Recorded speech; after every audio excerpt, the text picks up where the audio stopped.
Almost exactly 1 year ago, I began developing my first PC game. What started as a hobby project born out of a single sleepless night is currently a proper game I've taken to multiple conferences and I'm discussing publishing deals about. There is still a long way to go, but a year of development is a giant milestone, so let's take a step back and take a proper look of the journey we went through. I drew this picture on late June 9th in 2022. I was still learning pixel art back then and was so proud of the visual look I have achieved that I decided to make a game around it. That's why the first thing I have ever done for it was a map generation system. I wanted to make a strategy game played on a board made out of hexagons. And instead of reading some basic stuff online or using Unity built-in grid system, I spent the whole first week programming my own hexagon management algorithm. I based it on 2 axes instead of 3, and because of that, it is super complicated to make any calculations on. I thought it was good for now, as the project wasn't as grand in my head back then, but if I could go back in time and change one thing in my life, it would be this damn algorithm. I began making some graphics for the game. I was experimenting with Primal designs, and that's how this OG legend was born. He's still in the game today, but looks a little different due to style changes, which you will see along the way. Keep an eye on the visual progress of the game, because I leveled up my artist skill a few times. I spent the third week animating. It's been just the very beginning of the project, but I already knew that the animations will be the most time-consuming part of the whole game. So I tried to limit the amount of frames to a minimum. This, combined with my low experience in animating, resulted in some clunky movement we may witness in its whole glory in the game. To which I added some of the most bare-bones movement controller you have ever seen. What in the debug is that? It's been last week of the first month and I decided to do something stunning. I painted the ice golem a full-on portrait. Little sprites of units in my game mean that they are not that detailed or visible, and I really wanted to flex my 1-year pixel art experience on the world. I recorded a video about it, however I think I forgot to include an epilepsy warning.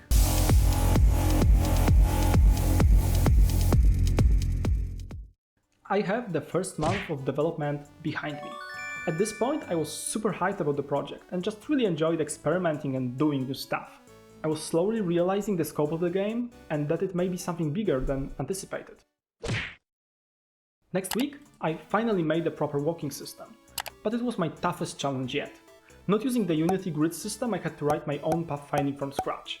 I learned a lot going through the methodology, but I can remember my brain frying while trying to come up with that. Finally, the press button to move one space system is gone. Little did I know, however, that the biggest challenge was still ahead of me – making an outline. People working in 3D may laugh at it, but I didn't know anything about shaders at the time, and basically considered them to be black magic. An outline is one of the most simple shaders you can write, but it brought me so much pain back then. I learned a lot during that process and it helped me become the noob 2.0 I am today. But oh boy, was it painful for the younger me. But I had to learn shaders to do it. I am so What? Oh my god! Have you seen that? He disappeared. Now he reappeared. What is going on here? You go back to it and go through every note, but surprise surprise, you have learned them today, so you have no idea what could be wrong. You try to Google your problem, but nothing pops up. Instead, for 20 minutes you read about other stupid problems people had with shaders, wondering if they could be tied to your problem. You get the conclusion that the sprites go missing when they rotate. Since you have 3 sets of animations, you flip them while going the other direction. While you do it, they are gone. It means that it only displays on one side of the plane. It is difficult to understand because it is strictly a 3D concept in a 2D game, but Shader doesn't care. It treats your Primal as a 2D 3D guy, and when you flip him, it displays him on the other side of a 2D game no one will ever see. Of course, in the main texture reference, on the second page, there is a single tick box, which if you click, it makes the shader two-sided. Just like that.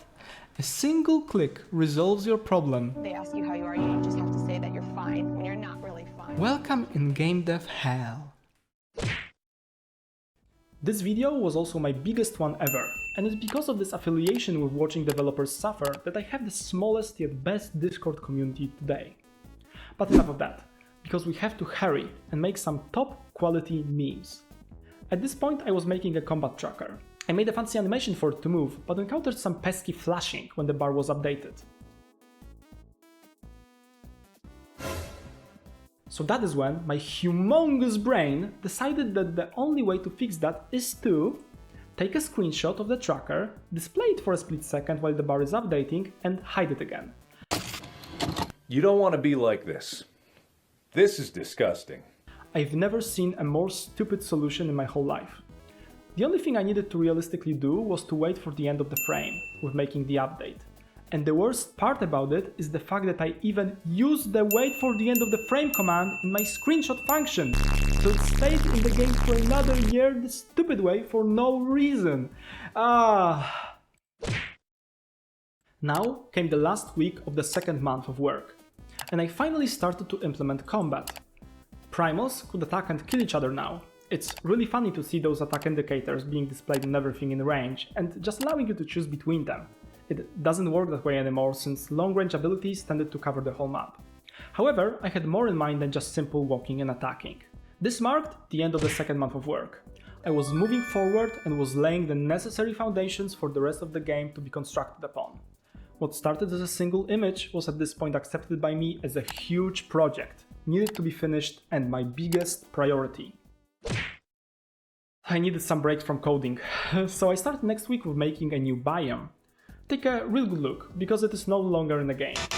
I have remade the desert biome recently to suit the modern style of Primal Fray. The game went through a few stylistic changes, you will see along the way. For now, I was just taking a break and enjoying the drawing process, which is often lacking when building the coding foundations of a project. It must have really been the case for me, as I was drawing even more next week.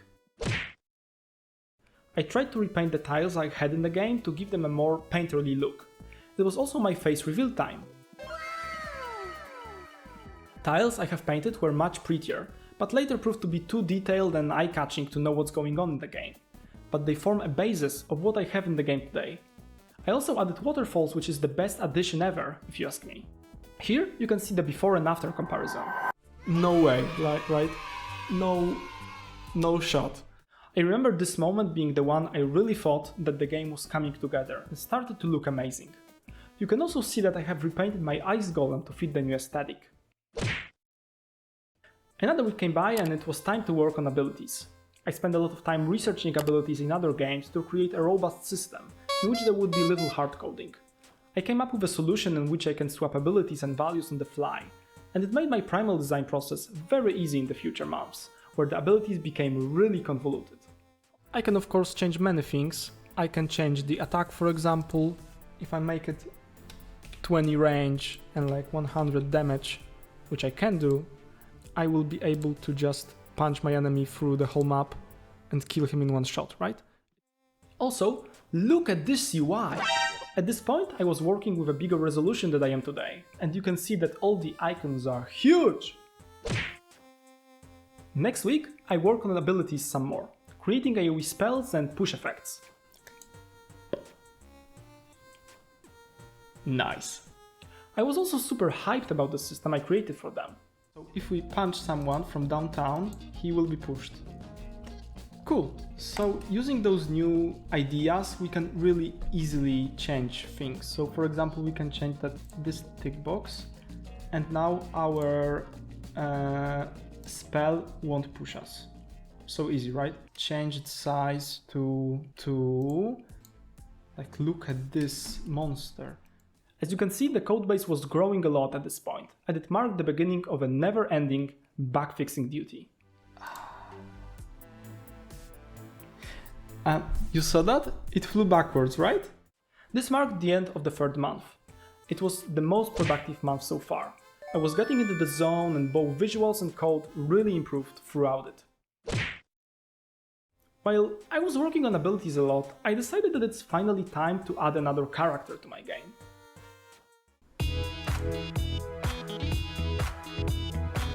Give me some more time, guys. This was the moment my lackluster grid generation system came back to bite me. Something as easy as going from one point to the next has proven to be a real struggle when working with my baby. So I debugged it again and again. Managing to win with my own system eventually, I came out smarter and humbled. But everything became to work just a little bit better. Next week, I once again decided to work on the visuals. I was tired of my scene being presented on the blank green background and decided to put it into the world. After some experimentation, I ended on flying islands in the sky. Oh, and we're in the sky, right? So what happens if we push people around? Oh yeah, this happens. It was also the time to say goodbye to the old UI. I realized that 960 pixels I had wouldn't scale well with 1440p monitors. So I changed the game resolution to 640 pixels it is today. It's the biggest standard for pixel art, but I didn't know it before that. I also shared some ideas about the industry. There are so many like grim, dark, desaturated palettes, pixel art games. I'm tired of those. We just sometimes need some good in the world, you know. And it's some good in the world, I think. All these colors, some Stardew Valley vibes. It's just so serene and so nice. The last 2 weeks of October were spent polishing what I already had. I redrew my icons to fit with the new smaller UI, added HP bars to see what is going on in the fight, and most importantly, the mana system. All of the abilities now required this currency to be cast, which allowed me to start really focusing on gameplay and balance. I also added this frog spitting fireballs. These changes meant that the 4th month of development ended. I really struggled with my sanity this month as I have just started my master's degree, and remember that making my game after school or at nights really took a toll on me. I knew that if I wanted to live this way, I needed to balance my life schedule a little better.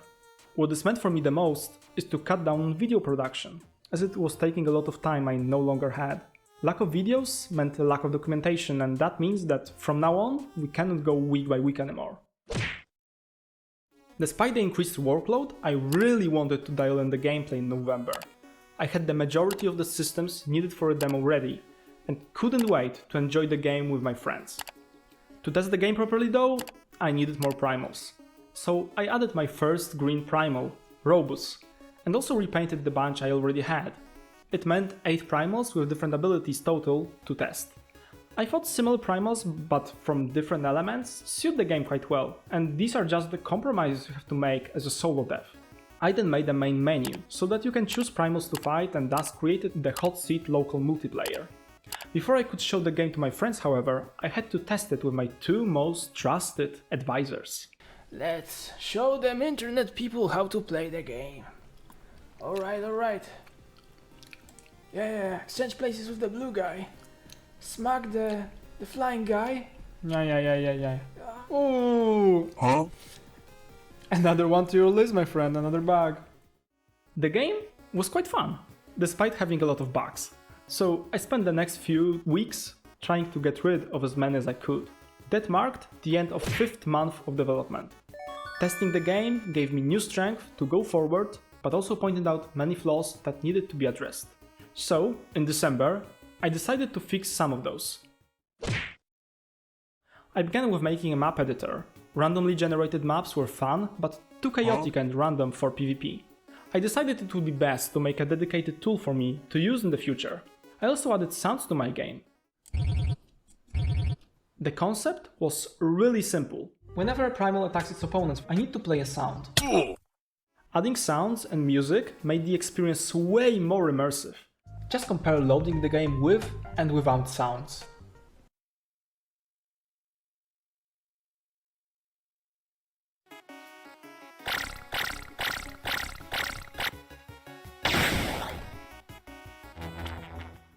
I just never realized how much more of a punch characters have when their moves are reflected in audio.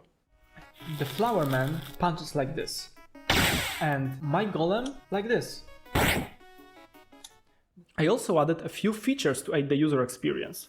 Pressing the right mouse button on the Primal shows its abilities with all the descriptions, as well as in the team choosing menu, so that new players get at least some idea of what they are getting into. I also added options such as controlling the volume levels and even a how to play page.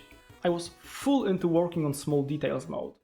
It's the work no one ever cares about, no one ever praises you about, but you have to do it. So I'm really proud of that, at least. Also, the 6 months of development landmark was coming soon, and I started reminiscing of the past. But anyway, I really thought that making this first prototype of the game would be faster. I mean, after a few weeks I already have like the procedural map generation, I had some assets, then I had a guy walking and a punching, and it was 4 months ago, so what happened? Well, the walking and punching was programmed bad, so I thought I will make a uniform system for all the abilities, which I will be able to exchange between primals, but then there's so many different abilities because you have to distinguish between walking, flying, teleporting, punching, shooting, spawning objects, you know. It was almost Christmas, and finishing ironing out the details of an early build was like a present for me. You can turn it on with the exe file, so that's a big win. This closed both the year 2022 and 6 months of development for me. I had a playable demo with a lot of quality of life already, and I felt really good about it. What's the best about it though is the fact that a lot of groundwork has been laid. That means that progress will be only faster from here. Before that happens though, I had to take a break from the game for some time. I have been grinding a lot and decided to take January off to finish up the semester at school and rest a little from the game. 1 semester later. When I came back in February, I started to make the AI for my game. It is supposed to be a roguelite and not PvP, so I knew that AI is necessary. It was the first time I was writing an AI and therefore it was a really difficult month for me. But finally, I came up with a decent enough system to defeat my friends with, so I called it a day. The most important part about it was that I could now play the game by myself, and it allowed me to finally work on making runs inside the game. Before the month ended, I also implemented some of the visual changes proposed by my testers. I made the hexes thinner again, as those long hanging pieces contributed to the visual clutter a lot, and made high ground grey, as it was not visible enough before, so thought this stone look would suit the game better. Overall, after making the painterly map changes, I knew I had something pretty on my hands. It was now the goal to make the visuals more clear and readable. Overall, I was really pleased with February. Making the AI was a big step forward and allowed me to make a lot of changes on top of that. That's why I decided to leave the combat as is for now and work on something different. I had big plans for March, as I wanted to dial in on the roguelite loop. I made rewards you may choose after every fight to add another primal to your team, or get a boon. Boons change the mechanics of combat by affecting damage and shield values, movement, mana systems and others. I added 50 for the first batch just to see how it works. There is also a healing island which tops your primals off after they are bruised in combat. I also added a glider mechanic which allows you to choose your next path, and a team screen to interact with what you already have. After that, it was time to focus on the onboarding experience. I added small robots which are weaker than basic primals as your tutorial sparring partners, as well as simple pop-ups to guide the player through basic mechanics. I topped this off with a dialogue system, triggering in between combats. It would show interactions between characters, and give lore about primals you meet while not being necessary to play the game if you want to skip it. I then polished the build as much as I could, preparing for what was to come.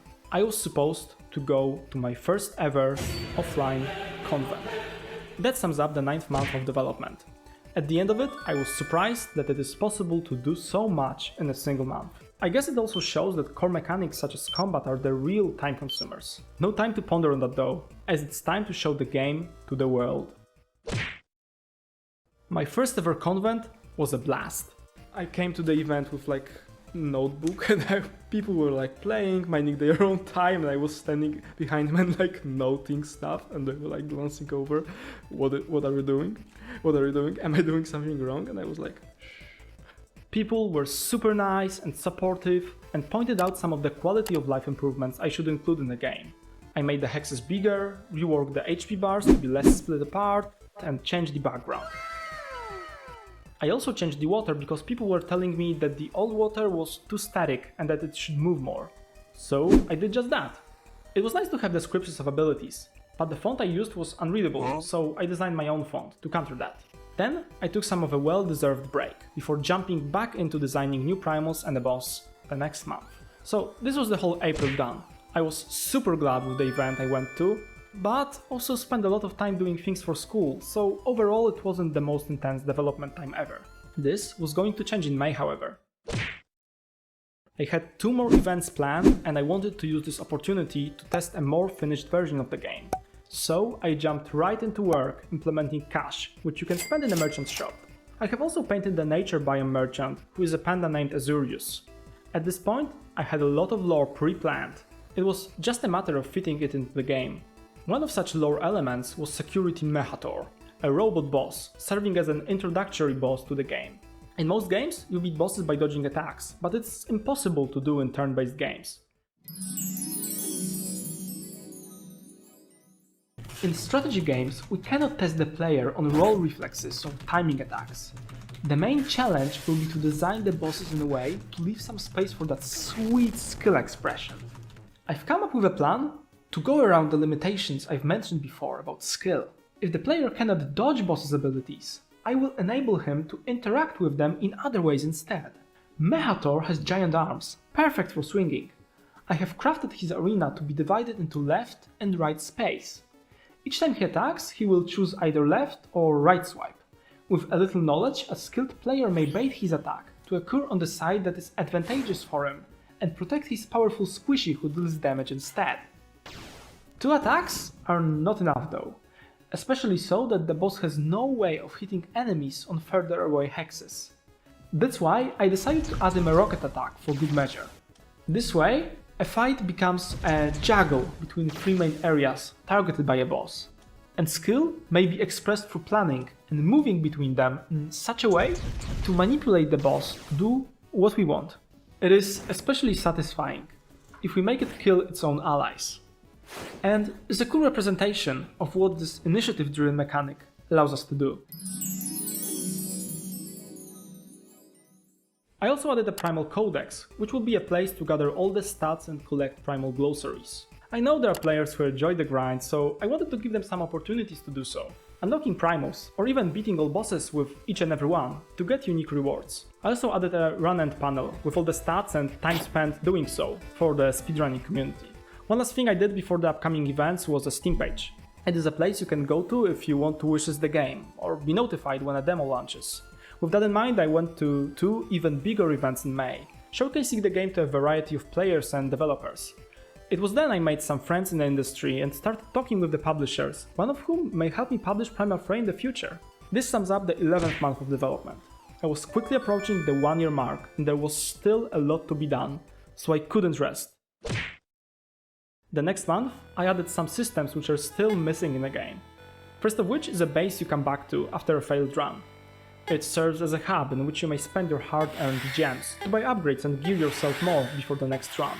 Images are still a work in progress, but this place will be full of buildings which increase in size the more you upgrade them in the future. Next, I turned my attention to the map generation system. The maps in the tutorial I was touring with before were all made by hand.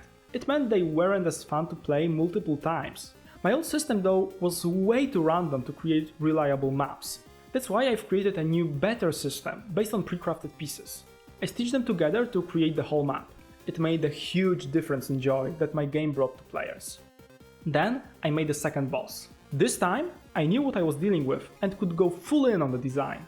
Hortensius is a nature lord and spawns a lot of bushes at the beginning of each turn.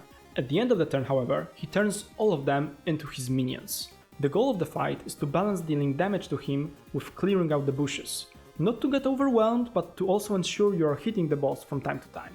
I am really proud of this fight, as it's really fun to play. I'm so glad I experimented on the tutorial boss and didn't work on a proper one from the start. That way all the mistakes were made designing the Mechator, who really isn't as important in the game. Sorry buddy. With this addition, we have reached 1 year mark since the beginning of the development. The game came a really long way, especially given that I am still learning things on the fly. I probably would have come further if not for the school, but we are where we are. I am very lucky to be in a place where I do not have to work and can solely do my own gaming, at least for now that is. I will do my best to get as much out as I can from this time in life. Saying that, however, I didn't manage to make this video quick enough to meet the 1-year deadline, and a whole new month has passed since then. So let me show you what I am working on the most recently, shall we?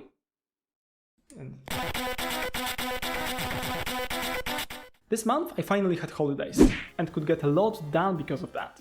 I made 5 new primals, a randomly teleporting croc, an overheating croc, Scorpio who changes high ground tiles around him, and one who consumes bushes for shields. I have also added a mushroom who interacts with ice styles, but I will need more ice primals to really balance this trait out. I have also made a brand new combat system I had in the back of my mind for a while now. Tokens. I added 10 of those, each one having a unique one-time effect.